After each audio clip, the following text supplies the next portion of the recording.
अगर आप चाहते हैं कि आपका काम बेहतर हो और आप अच्छे रिलेशन बनाना चाहते हैं, साथ ही आप चाहते हैं कि लोग आपको ज़्यादा से ज़्यादा पसंद करें, आपकी कंपनी एंजॉय करे, तो डेल करने की ये book how to influence and influence people आपको ज़रूर पढ़नी चाहिए। इस किताब में कई सारे ऐसे लेसन्स बताए गए हैं जिसे आप अपनी लाइफ में अप्लाई कर सकते हैं।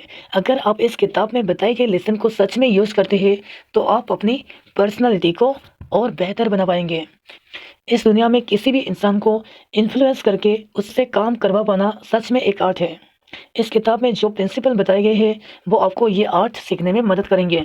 इस किताब में बताई गई बातों को जानकर आप ना सिर्फ लोगों को इन्फ्लुएंस करने की कला सीख सकते हैं, बल्कि आप इन प्रिंसिपल को जानकर अपने कॉन्फिडेंस को भी बढ़ा सकते हो। लेकिन हाँ, ये तभी हो पाएगा जब आप इन प्रिंसिपल को रियल लाइफ में प्रैक्टिस करेंगे, क्योंकि इन प्रिंसिपल को यूज़ करके आप अपने आसपास के लोगों से अपना काम आसानी से निकलवा सकते हो। तो चलिए सबसे पहले इसी टेक्निक पर बात करते हैं जिसका यूज़ करके आप किसी को भी आसानी से हैंडल कर सकते हैं। So principle number 1, don't criticise, condemn और कंप्लेन। मतलब आपको लोगों को कड़वे या तीखे शब्द से आलोचना या फिर बुराई नहीं करनी चाहिए। इस किताब का सबसे पहला प्रिंसिपल हमें बताता है कि हमें किसी इंसान की बुराई करने से पहले उससे समझने की कोशिश करनी चाहिए। मतलब हमें समझना चाहिए कि वो आदमी जिस तरह से बर्ताव कर रहा है वो क्यों कर रहा है। जब आप लोगों की बुराई करने की बजाय उनकी स्थिति को समझने की कोशिश करेंगे तब ये चीज़ आपके लिए ज़्यादा फायदेमंद साबित होगी, क्योंकि ऐसा करने से ना सिर्फ आप दूसरे को समझ पाएंगे बल्कि अपने अंदर की सहनशीलता को भी बढ़ा पाएंगे। द ग्रेट अब्राहम लिंकन ने भी इस प्रिंसिपल को फॉलो किया है। अब्राहम लिंकन अपना एक्सपीरियंस शेयर करते हुए बताते हैं कि पहले वो अपने विरोधियों की सबके सामने आलोचना किया करते थे। इसकी वजह से इसकी वजह से एक बार एक विरोधी ने लिंकन की बात सुनकर उन्हें तलवार से मारने की धमकी दे दी थी, जिससे वो काफ़ी डर गए थे। और इस घटना के बाद उन्होंने डायरेक्टली किसी भी विरोधी की आलोचना करना छोड़ दिया। यहाँ तक कि वो दूसरों को भी यही सलाह देते हैं कि उन्हें किसी की भी बुराई नहीं करनी चाहिए। Principle number 2, give honest and sincere appreciation. मतलब आपको पूरी ईमानदारी और साफ मन के साथ दूसरों को प्रोत्साहित करना चाहिए। किसी भी इंसान से कुछ भी करवाने का एक आसान तरीका लेकिन बहुत ही फायदेमंद तरीका है उस इंसान की साफ मन से तारीफ करना, क्योंकि तारीफ सुनना हर किसी को अच्छा लगता है। और जब कोई किसी की तहे दिल से तारीफ करता है तो वो तारीफ उस इंसान के दिल पर अपनी गहरी छाप छोड़ जाती है।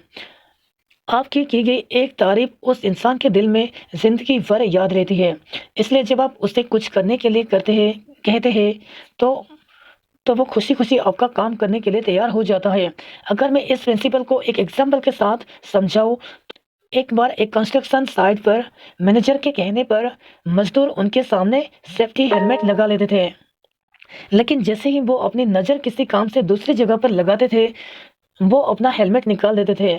मैनेजर को भी ये बात पता चल गई, इसलिए उन्होंने मजदूरों को हेलमेट लगाने के लिए फोर्स करने की जगह कोई दूसरा तरीका निकाला। मजदूरों को हेलमेट लगाने के लिए डांटने की बजाय मैनेजर ने उनसे पूछा कि क्या आप कोई हेलमेट अच्छे नहीं लग रहे हैं या फिर आपको इसकी फिटिंग अच्छी नहीं लग रही है।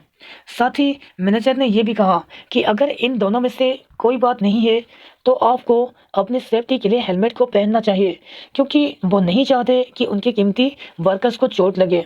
मैनेजर ने जब अपने मजदूरों को अपने लिए कीमती कहा तो मैनेजर की बातों को सुनकर मजदूरों ने रोजाना हेलमेट पहनना शुरू कर दिया और मैनेजर की ये तरकीब काम कर गई। Principle number 3, arouse in the other person an eager want. मतलब आपको दूसरे व्यक्ति के मन में उत्सुकता जगानी होगी। किसी भी काम को करवाने का सबसे अच्छा तरीका यही है कि आप उस काम को करने के लिए दूसरे को मोटिवेट कर दें। मान लीजिए आपके दिमाग में कोई बहुत ही अच्छा आइडिया आया है और आप चाहते हैं कि आप उस आइडिया पर काम करें, तो ऐसे में आपको दूसरे लोगों के सामने इस तरह के पेश करना होगा जिससे उन्हें ये बिल्कुल भी महसूस ना हो कि वो आइडिया आपका है, बल्कि उन्हें ये आइडिया अपना लगे। मतलब आपको अपने आइडिया को लोगों के दिमाग में पूरी तरह घोल देना है, जिससे वो आपके आइडिया को अपना समझकर उस आइडिया में काम करने के लिए पूरी तरह खुद को झोंक दें। बहुत से सक्सेसफुल लोग इस साइकोलॉजी का इस्तेमाल अपनी प्रोफेशनल लाइफ में करते हैं।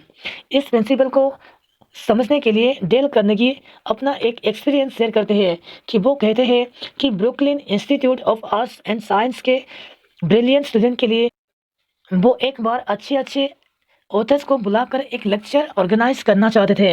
लेकिन प्रॉब्लम ये थी कि सारे ऑथर्स अपने काम में काफ़ी ज़्यादा बिजी थे। इसलिए डेल कार्नेगी ने 150 स्टूडेंट के साथ मिलकर खत लिखा और उन्होंने उन टीचर्स को भेज दिया जिससे कार्नेगी लेक्चर में बुलाना चाहते थे। जैसे ही ऑथर्स को ये लेटर मिली, वो अपना देश छोड़कर ब्रुकलिन चले आए। ऐसा इसलिए हुआ क्योंकि इस लेटर में 150 स्टूडेंट ने अपने साइन किए थे और ऑथर से ये विनती की थी, अगर वो यहाँ आकर उन्हें सिखाएंगे तो ये उनके लिए बहुत गर्व की बात होगी। इस तरह का लेटर पढ़कर तो कोई भी पिघल जाएगा। ऑथर के साथ भी कुछ ऐसा ही हुआ। तो ये थे कुछ प्रिंसिपल जिसकी मदद से आप अपने आसपास के लोगों को आसानी से हैंडल कर सकते हैं। आप इस बात को बिल्कुल भी नज़रअंदाज नहीं कर सकते कि लोग अक्सर ऐसे लोगों की मदद करते हैं या उन लोगों की काम करते हैं जिसे वो पसंद करते हैं। तो चलिए आगे के प्रिंसिपल में हम ये जानते हैं कि आखिर हम ऐसा क्या करें जिससे दूसरे लोग हमें पसंद करने लगे। Principle number 4, become genuinely interested in other people.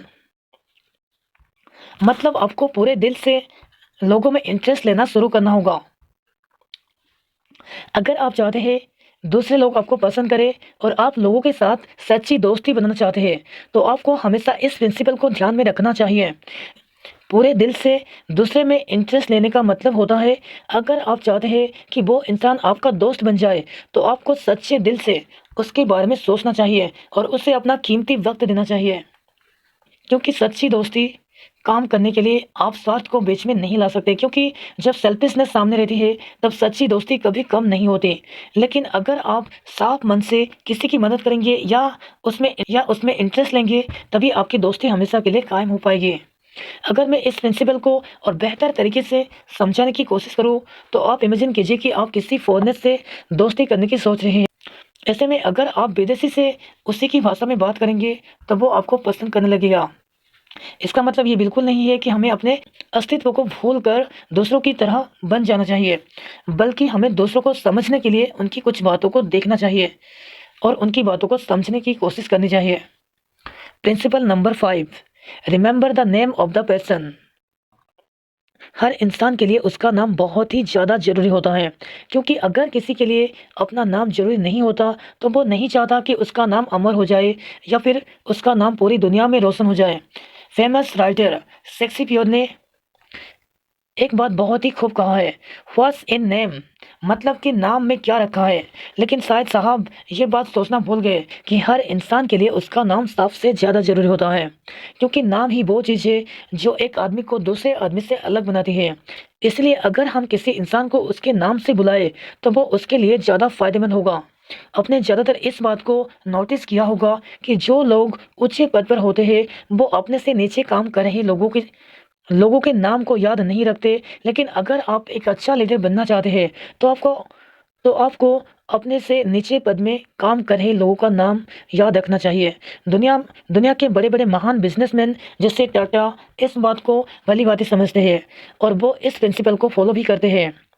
Principle number 6, talk in terms of other persons interest. मतलब दूसरे इंसान की पसंद के हिसाब से बात करें।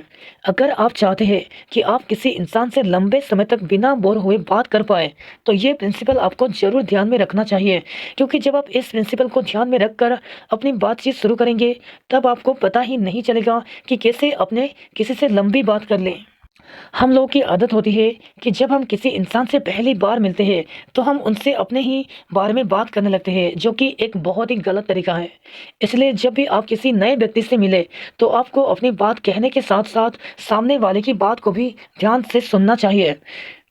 लिटरेचर के प्रोफेसर विलियम लियन जब 10 साल के थे तब उनकी आंटी के घर में एक आदमी उनकी आंटी से मिलने के लिए आया था।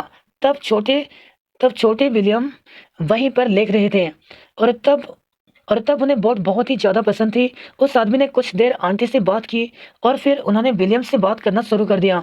जैसे ही उस आदमी ने विलियम से बात करना शुरू किया, वैसे ही विलियम ने उस आदमी को अपनी बोट के बारे में बताना शुरू कर दिया। जितनी जानकारी वो बोट के बारे में रखते थे, शायद उन्होंने सारी बात बता रही थी, लेकिन वो आदमी बड़े ही दिलचस्पी के साथ विलियम की हर एक बात को सुन रहा था। बातचीत पूरी हो जाने के बाद जब व्यक्ति वापस चले गए, तब छोटे विलियम ने अपनी आंटी से उस आदमी की तारीफ करना शुरू कर दिया। वो कहने लगे कि ये आदमी तो बहुत अच्छा है, क्योंकि क्योंकि इन्हें भी मेरी तरह बोट पसंद है, बोट बहुत पसंद है। विलियम के ऐसा कहने पर उनकी आंटी ने उन्हें रोका और कहा कि विलियम, ये अंकल न्यूयॉर्क में एक लॉयर है और उन्हें बोट बिल्कुल भी पसंद नहीं है, लेकिन तुम इतने मन से बता रहे थे अपनी बात की। वो वो तुम्हारी बातों को सुनने से रुक नहीं पाया, क्योंकि वो एक जेंटलमैन आदमी है। विलियम लियन की कहानी हमें सिखाती है कि हमें हमेशा अपने बारे में ही बात नहीं करनी चाहिए, बल्कि कई बार हमें दूसरों की बातों को भी सुनना चाहिए कि आखिर वो क्या कहना चाह रहे हैं, क्योंकि दूसरों को समझने के लिए बहुत ही अच्छा तरीका होता है। इस किताब में बताई गई प्रिंसिपल को यूज़ करके आप आसानी से किसी को भी इन्फ्लुएंस करके अपने लिए काम करवा सकते हैं। इस वीडियो से हमने 6 बातें सीखी। सबसे पहला, डोंट क्रिटिसाइज, कंडेम और complain. Number 2, give honest and sincere opinion. Number 3, arouse in the other person an eager want. Number 4, become genuinely interested in other people. Number 5, remember the name of the person. Number 6, talk in terms of other person interest. अगर video अच्छा लगा तो video को like करें और channel को subscribe करें, और ऐसे ही नॉलेजेबल वीडियो देखने के लिए चैनल के साथ बने रहिए। Thank you for watching.